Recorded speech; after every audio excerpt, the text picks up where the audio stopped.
참 좋으신 여호와 아버지 하나님, 지난 한 주간 동안도 우리의 모든 삶을 이끌어 오시고 인도하신 그 은혜, 그 사랑을 감사드립니다. 어려운 중에도 감사함으로 살게 하시고 오늘 귀한 주일 허락하셔서 하나님 전에 나와서 예배드릴 수 있도록, 또 가정에서 삶의 자리에서 예배드릴 수 있도록 믿음 주시고 은총 주시니 감사드립니다. 받으시는 예배, 신령과 진정의 예배 드릴 수 있도록 은총 베풀어 주옵소서. 하나님 주시는 귀한 말씀 들을 때에도 아멘으로 듣게 하시고, 말씀을 통해 하나님의 귀하신 섭리와 은혜 깊이 깨닫는 복된 시간 되도록 인도하여 주옵소서. 예수 그리스도의 이름으로 기도드립니다. 아멘. 우리가 인생을 살아가면서 내 자신이 누구인지를 바르게 아는 것은 굉장히 중요합니다.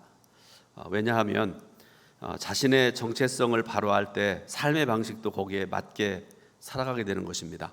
이 시간에 먼저 저와 여러분들의 정체성에 대해서, 내가 어떤 사람인지에 대해서 좀 잠깐만 말씀을 드리려고 합니다.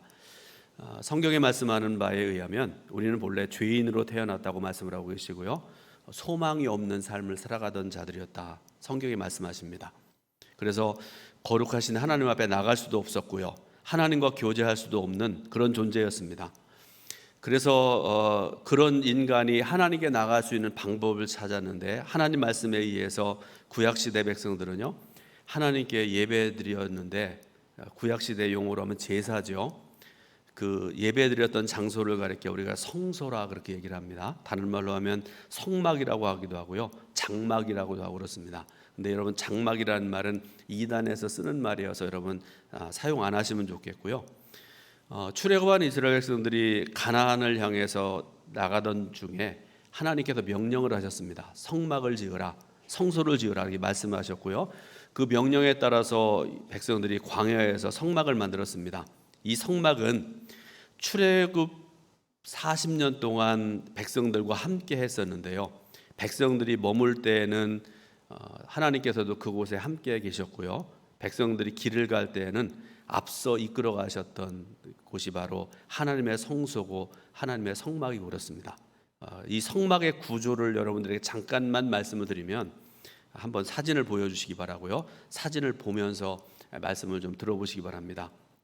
성막에 세 가지 중요한 부분이 있는데요, 하나는 번제단이 있는 성소 밖에, 그러니까 울타리와 안에 있는 그 건물처럼 되어져 있는 것이 성소고 지성소고 그런데요, 그 밖에 보면 여러분들 그 사람들의 모습이 보이고 짐승도 자세히 보면 보이고요, 또 거기에 또 물두멍이나 번제단 이런 거 보이잖아요. 그것이 바로 번제단이 있는 성소 밖의 모습인데요, 여기는 어떤 곳인가 하면 사람들이 일상생활에서 죄를 짓게 되잖아요.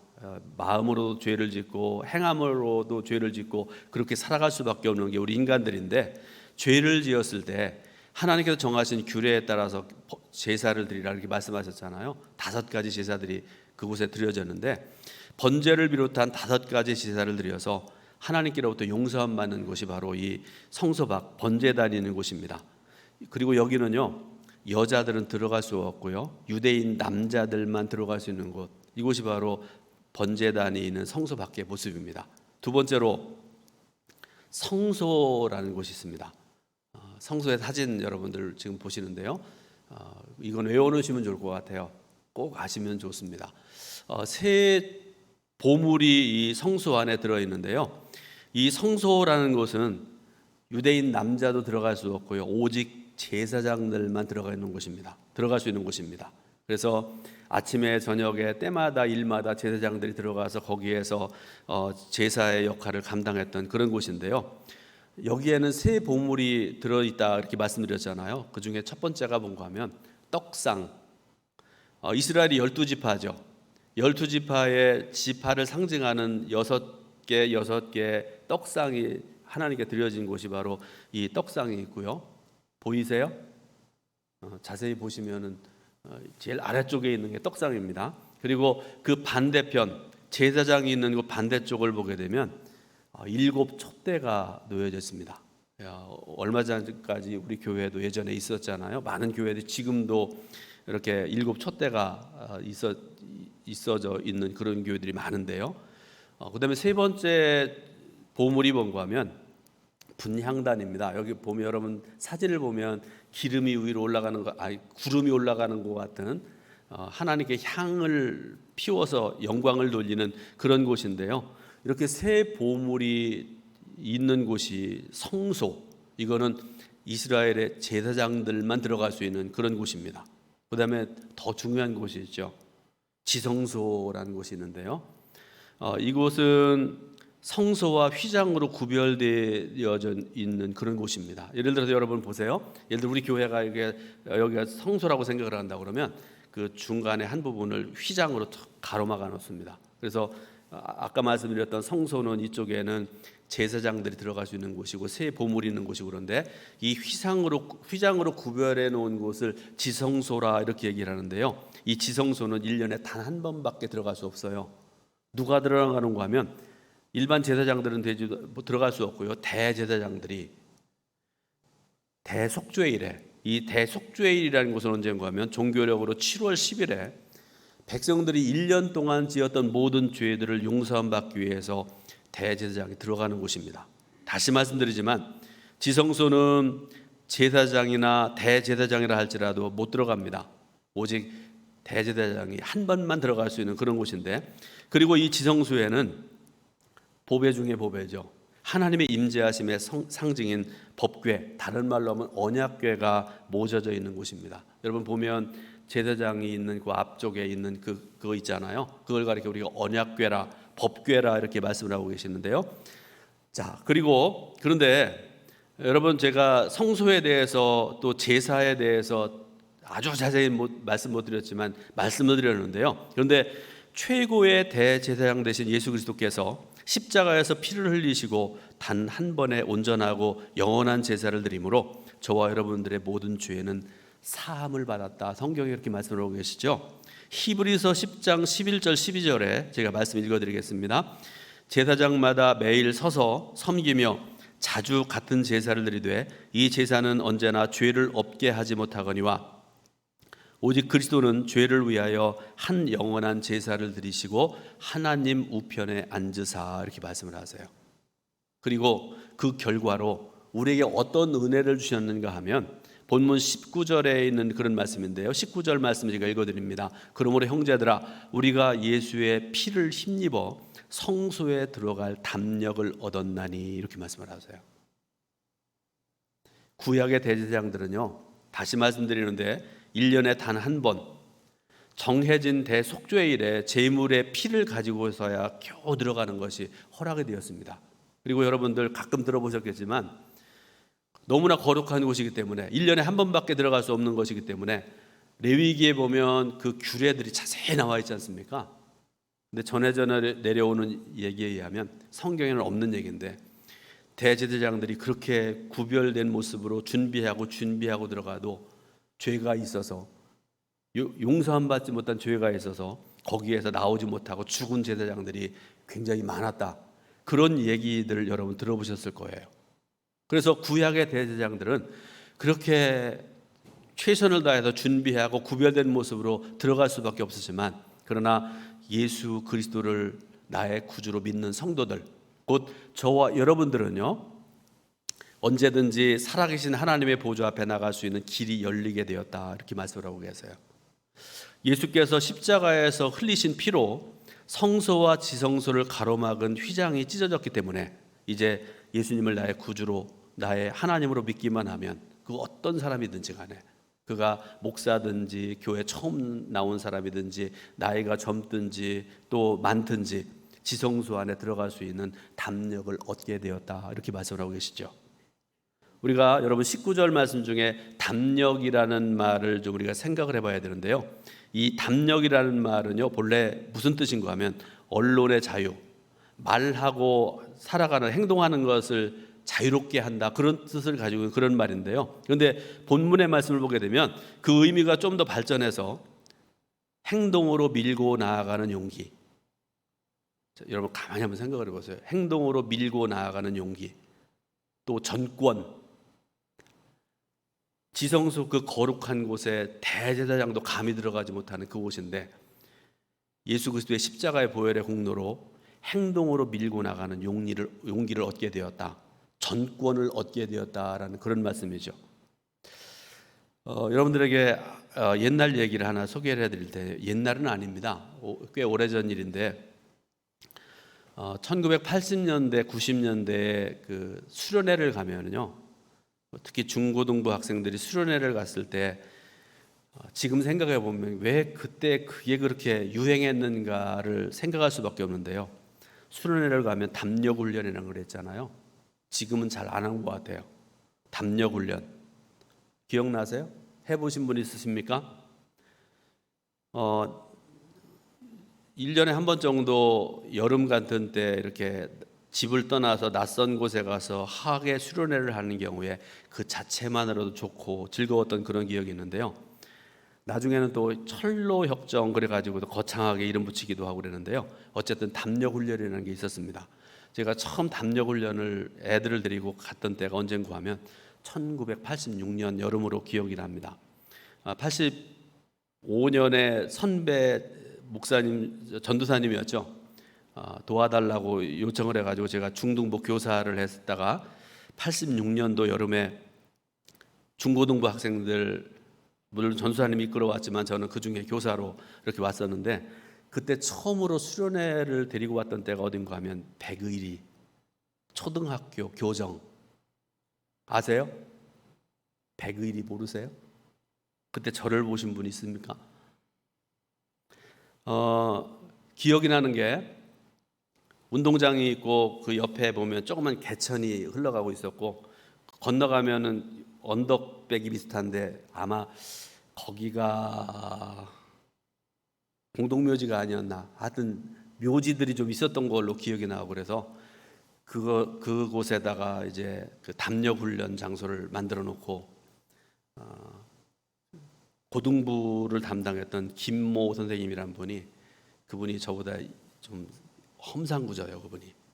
그래가지고 그분이 지금 이제 미국 가서 잘 살고 있다는 그런 소식을 얼마 전에 들었는데, 무슨 담력을 주려고 그러는지 모르지만 한 명씩 보내고, 이 선생님이 하얀 복장을 치마적으로 입게 하고 머리 풀게 하고 쓰게 하고, 그 중에 애들이 막 많이 울었고 뭐라고 그러 기절했던 그런 애들도 있었다는 그런 기적이 나는데, 어제 이 말씀 준비하면서 그 생각을 하면서 한번 가봐야 되겠다 그런 생각도 해보고, 즐거운 마음을 가지고 왜 그런 일을 했는가 그런 생각도 해보고 그랬었는데요. 그런데 여러분, 구약시대에는요, 죄인인 인간이 거룩하신 하나님 앞에 나아갈 경우에 죽음을 면치 못했기 때문에 그것은 굉장히 두려운 일이었습니다.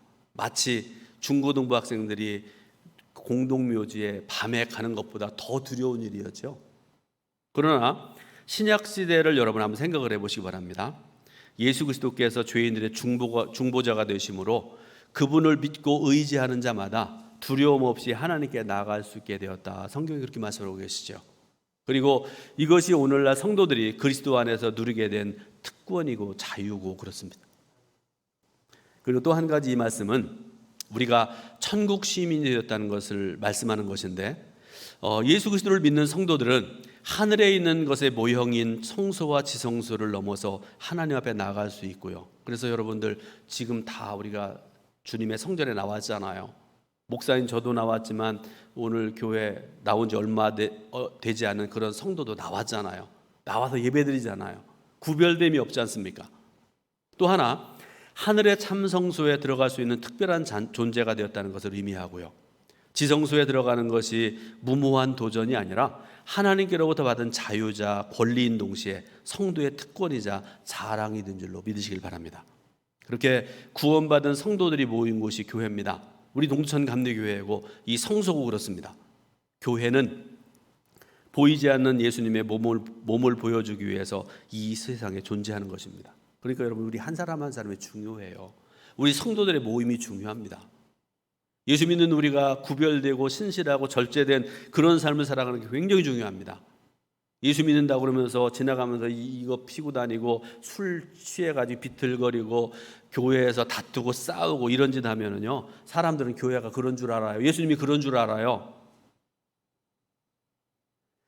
그렇기 때문에 교회는 너무나 존귀하고 너무나 소중한 곳이고 너무나 영광스러운 곳입니다. 그런데 간혹 성도들 중에서 주님의 몸된 교회를 귀하게 여기지 않고 단지 인간들의 모임 정도로 생각하는 경우들이 있는 것 같아요. 예배가 중요한데 예배는 뒷전이고요.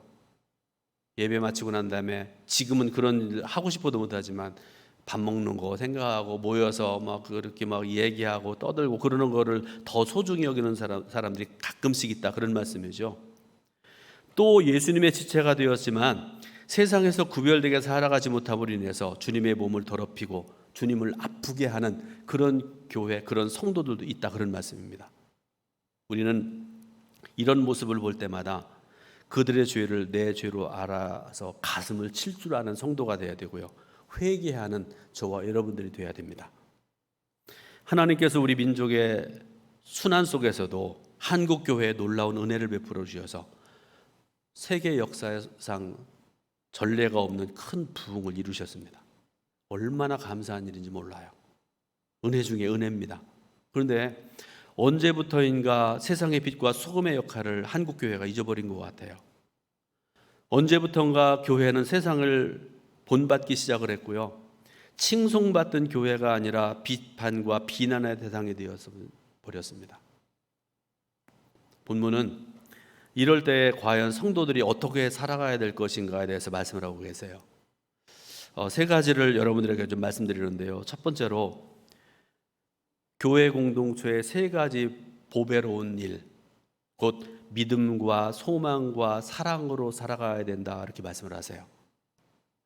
자, 본문 22절 후반절에 보니까 참 마음과 온전한 믿음으로 하나님께 나아가자, 이렇게 말씀을 하고 계시고요, 23절에 보니까 우리가 믿는 도리에 소망을 움직이지 말며 굳게 잡고, 또 24절에도요 서로 돌아보아 사랑과 선행을 격려하며, 이렇게 말씀을 하세요. 그러니까 여러분, 오늘 이 본문 말씀 보게 되면 기독교 3대 덕목, 믿음과 소망과 사랑이 다 나오잖아요. 그 중에서 첫 번째, 여러분, 온전한 믿음의 중요성에 대해서 말씀을 하시는데, 왜 믿음이 먼저인가에 대해서 여러분들에게 좀 말씀드리는데, 히브리서 13장에 보니까 여러분 유명한 말씀 나오잖아요. 믿음과 소망과 사랑 중에 제일은 사랑이라, 이렇게 말씀하시죠. 사랑이 첫 번째라고 말씀하세요. 그런데 여기서는 왜 온전한 믿음의 중요성을 먼저 말씀하는가? 여러분, 그 이유를 우리가 알아야 되지 않습니까? 그 이유는요, 믿음이 없이는 하나님께 나아갈 수 없기 때문에 그래요. 여러분, 사랑이 있어도요, 하나님의 사랑이 내게 충만하다 할지라도 우리가 믿음 없으면 하나님 앞에 잘 못 나오잖아요. 아무리 소망을 가지고 소망 충만한 삶을 살아가도요, 믿음이 없으면 하나님께 성전에 나오지 못하는 경우들이 많지 않습니까? 그래서 여러분, 순서적으로 먼저 있어야 될 것이 바로 믿음이라는 것입니다. 두 번째로, 어떤 일이 있어도 굳게 잡아야 될 소망을 말씀을 하고 계세요. 성도는 하나님의 약속의 말씀에 대해서 그것이 반드시 이루어지리라는 소망을 끝까지 붙잡고 살아야 됩니다. 만약에 여러분 신앙생활하면서 이 소망이 흔들려 버리면은요, 우리의 믿음이 아무리 크다 할지라도 결국에 흔들릴 수밖에 없어요. 결국에는 무너질 수밖에 없습니다. 그러므로 참된 믿음을 가진 성도는 소망을 굳게 잡아야 됩니다. 이와 관련해서 사도 바울은 디모데전서 4장 10절에서 우리가 수고하고 진력하는 것은 우리 소망을 살아계신 하나님께 두미니 곧 모든 사람, 특히 믿는 자들의 구주시라, 이렇게 말씀을 하십니다. 세 번째로, 서로 돌보아 사랑과 선행을 격려하며, 이렇게 말씀을 하시죠. 그런데 성도가 가져야 할 소망을 흔드는 일들이 초대교회에 있었습니다. 본문이 쓰여진 이 초대교회 당시에 믿음의 공동체인 교회는요, 극심한 박해를 받고 있는 그런 상황입니다. 혹시 여러분들 중에 지금 가정에서 또 삶의 자리에서 여러 사람들로부터 박해를 받는 그런 성도 있습니까? 남편이, 안 믿는 남편이 당신 오늘 교회 가면 재미없는 줄 알아? 혹은 뭐 부모님이, 안 믿는 부모님이 너 교회 다닌다며, 교회 가면 재미없다? 그러면서 여러분들, 그것도 하나의 박해죠. 그런데 당시의 박해는 이런 종류의 박해와는 차원이 다른 그런 박해잖아요. 예수 믿는다는 이유 한마디 때문에 감옥에 가고 심지어는 죽임을 당하는 일이 부지기수였습니다.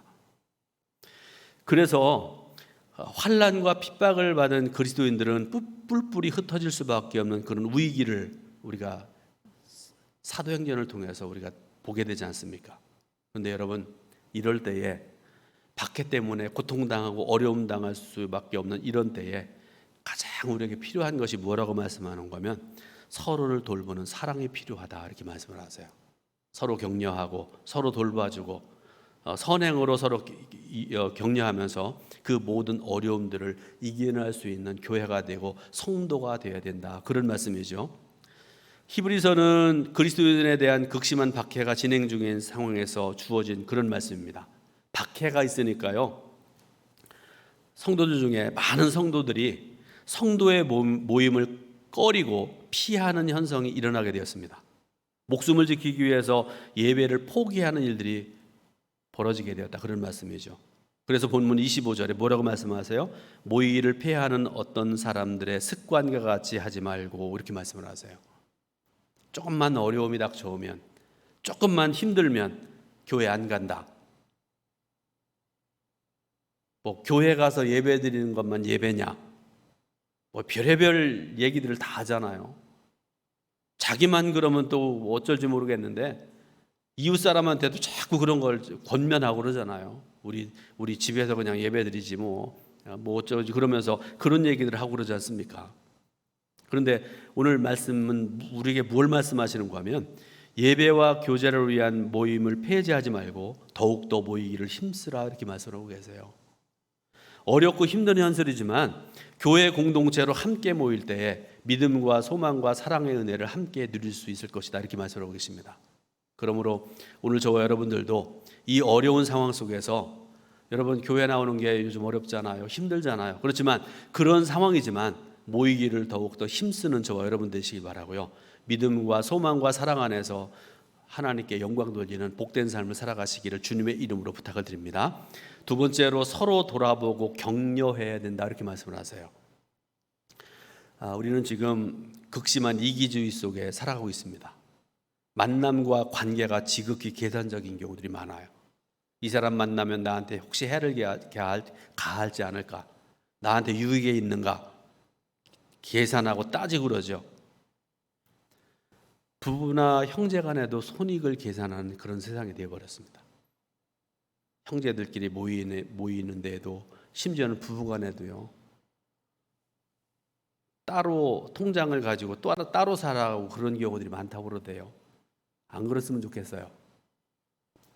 여러분, 그러니까 다른 관계는 뭐 말할 필요도 없잖아요. 더군다나 여러분 지금 상황이 사람들이 모여서 친교하고 교제하고 웃고 그렇게 할 수 있는 그런 상황이 아니잖아요. 어려운 시대일수록 여러분 서로 돌아보고 격려하는 일이 굉장히 어렵습니다. 그런데 초대교회는 그러지 않았습니다. 그 유명한 사도행전 2장 44절부터 47절의 말씀, 제가 말씀 여러분 봉독해 올립니다. 잘 들으시기 바랍니다. 믿는 사람이 다 함께 있어 모든 물건을 서로 통용하고 또 재산과 소유를 팔아 각 사람의 필요를 따라 나눠주며 날마다 마음을 같이하여 성전에 모이기를 힘쓰고 집에서 떡을 떼며 기쁨과 순전한 마음으로 음식을 먹고 하나님을 찬비하며 또 온 백성에게 칭송을 받으니 주께서 구원받는 사람을 날마다 더하게 하시니라. 아멘. 사랑하는 여러분, 서로 돌아보고 격려하는 것은 다른 사람을 위해 하는 것 같지만 실상은 나를 위해 하는 거예요. 이해가 되세요? 그런 삶을 살아보셨습니까? 예를 들어 이런 거예요. 지금은 이제 여름 끝자락이지만 여러분 겨울에 막 눈이 많이 오고 예를 들어서 얼음판을 걸어간다고 생각을 해보세요. 굉장히 어렵잖아요. 혼자 걸어가기 힘듭니다. 그럴 때 여러분 두 사람이 친구랑 길을 걸어가는데 친구나 나 따로 이렇게 떨어져서 걸어간다고 생각을 해보세요. 둘이 다 힘들어요. 근데 두 사람이 손을 꼭 잡고 걸어간다고 생각을 해보세요. 훨씬 편하게 걸어갈 수 있잖아요. 그러니까 여러분 상대방을 넘어지지 않게 붙들어주면 오히려 그것 때문에 내가 넘어지지 않을 수 있다는 그 신비한 말씀이죠. 전도서 4장 10절에 이렇게 말씀을 하십니다. 혹시 그들이 넘어지면 하나가 그 동물을 붙들어 일으키려니와 홀로 있어 넘어지고 붙들어 일으킬 자가 없는 자에게는 화가 있으리로다, 이렇게 말씀을 하십니다. 사랑하는 여러분, 우리는 누구나 넘어질 수 있는 존재입니다. 넘어지기 쉬운 연약한 존재입니다. 여러분, 스스로 강하다고 교만하지 마세요. 나는 이만큼 많이 알고 이렇게 경력도 있고 이렇게 똑똑하고 이렇게 훌륭하고, 여러분 그러지 마세요. 하나님이 가장 싫어하시는 자가 바로 그런 자들입니다. 저는 이렇게 부족합니다. 이렇게 연약합니다. 그래서 그런 연약한 가운데 서로 붙들어주고 교회 공동체 안에서 사랑과 선행으로 격려하는 그런 삶을 살아가는 우리 동천교회 성도들 되시기를 주님의 이름으로 축원드립니다. 마지막으로 공동체로 모여야 더 큰 은혜를 누릴 수가 있습니다. 25절 말씀, 여러분 오늘 읽은 말씀 중에 25절 말씀 같이 한번 합독해 올립니다. 모이기를 폐하는 어떤 사람들의 습관과 같이 하지 말고 오직 권하여 그날이 가까움을 볼수록 더욱 그리하자. 아멘. 아시는 바처럼 당시 그리스도인들은 엄청난 박해를 당했습니다. 유대교 지도자들로부터 박해를 당했을 뿐만 아니라 로마 제국으로부터 이중적인 박해를 당하고 있는 그런 상황이었습니다. 이 박해가 얼마나 극심했던지 믿음을 저버리고 교회를 떠나는 사람들이 굉장히 많았습니다.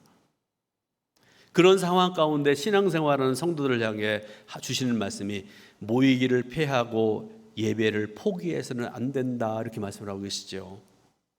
그러한 날에 더욱 모이기를 힘쓰라, 이렇게 말씀을 하십니다. 여러분, 예배는 성도에게 있어서 생명보다 더 소중한 것입니다. 기독교 역사를 보게 되면요, 예배 드리다가 죽임을 당한 성도들이 얼마나 많은지 몰라요. 예배를 통해서 하나님과 교제를 이루고요, 영적인 회복을 경험하게 되고 그러지 않습니까? 그리고 우리의 신앙은 개인적으로 끝이지 않습니다. 우리를 창조하시고 우리의 연약함을 아신 하나님께서는 공동체 속에서 우리를 부르셨고 그 안에서 신앙생활하고 충만하도록 도우시는 참 좋으신 하나님인 줄 믿으시길 바랍니다. 그런데 오늘 읽은 말씀 25절 말씀 보니까 뭐라고 말씀하세요? 예수님의 재림이 가까우면 가까울수록 나타나는 현상 중에 하나가 모이기를 폐하는 사람들이 나타난다, 이렇게 말씀을 하세요. 지금같이 힘들고 어려운 상황 속에서 무슨 예배냐, 무슨 성전 예배냐, 그렇게 우리를 핍박 아닌 핍박을 하고 우리를 가로막는 자들이 있다, 그런 말씀 아니겠습니까? 그런데 여러분, 사랑하는 성도 여러분, 그러나 그럴수록 모이기를 힘쓰시길 바랍니다. 성전을 사모하시길 바라고요, 예배 드리는 일에 최선을 다하시기를 주님의 이름으로 부탁을 드립니다. 왜 그렇습니까? 모여서 예배를 드려야 우리 믿음이 튼튼해지고요, 건강한 신앙생활을 할 수 있기 때문에 그렇습니다. 우리는 지금 공동체를 통해서 서로를 격려하고 지탱해 주는 일이 얼마나 중요하고 소중한지를 실감하고 살아가고 있잖아요. 지금 낮에는 4명밖에 같이 식사 못 하잖아요. 6시가 땡 하면 6시 2명밖에 못 먹잖아요. 서로 좀 모여서 먹으며 친교도 하고 격려도 하고 사주기도 하고 얻어먹기도 하고 그러면서, 여러분 이거 굉장히 소중한 교제인데요, 그걸 지금 우리가 못하고 있으니까 이게 얼마나 소중한 것인가를 우리가 실감하고 있지 않습니까? 사람들과 만나서 어울리며 대화하고 교제를 나누는 것을 당연한 것으로 그동안은 살아왔었는데 코로나19로 인해서 그 일을 마음대로 할 수 없으니까 얼마나 안타깝고 얼마나 아쉬운지 모르겠습니다. 저는 그런 생각을 합니다. 오늘 마지막으로 여러분들에게 드릴 말씀인데, 이 코로나19 하나님께서 우리의 영적인 상태를 점검하는 시험대 같다는 그런 생각을 합니다. 이런데도 네가 예배를 드려? 이런데도 내가 하나님의 성전을 사모해? 이런데도 내가 나를 창조주로 예수를 그리스도로 성령님을 보혜사로 믿고 살아가느냐? 하나님이 우리에게 물어보시는 것 같습니다. 우리가 그리스도인으로 살아가면서 아무리 힘들고 어려워도 결코 포기할 수 없는 가치들이 있습니다. 예수의 피로 구속함을 받고 그리스도의 몸의 지체인 성도된 저와 여러분들이 어떤 일이 있어도 결코 놓치지 말아야 될 것, 여러분, 주님을 향한 믿음과 소망과 사랑입니다. 그리고 성도들 간에도 서로 믿음 안에서 소망 안에서 사랑 안에 하나 되는 것, 이거는 결코 포기할 수 없는 것입니다. 그러므로 사랑하는 여러분, 아무리 힘들고 어려워도 온 교회와 성도가 하나 되어서 한 걸음 한 걸음 믿음으로 전전해 나갈 수 있는 우리 교회가 될 수 있길 바라고, 사랑 안에 하나 될 수 있길 바라고, 소망 안에서 아름답게 세워져가는 복된 역사 있으시기를 주님의 이름으로 축원드립니다. 기도하겠습니다. 하나님 은혜와 크신 사랑 감사드립니다. 오늘도 예배드릴 수 있는 믿음 주시고 우리 성도들 중에 주님의 성전에 나와서 감사함과 찬송함으로 예배드릴 수 있는 은혜 베풀어 주시기 원하고, 또 우리 성도들 중에 삶의 자리에서 가정에서 예배드릴 수 있는 믿음 주시고 인도해 주셔서 진정으로 감사드립니다. 하나님, 받으시는 예배드려서 하나님을 영화롭게 한 줄로 믿고 오늘도 귀한 말씀 주셨사오니 마음으로 깊이 말씀을 듣게 하시고 실천하고 행하고 살아가며, 그래서 하나님을 온전히 기쁘시게 하고 영화롭게 하는 우리 교회와 성도들 모두가 될 수 있도록 인도하여 주옵소서. 예수 그리스도의 이름으로 기도드립니다. 아멘.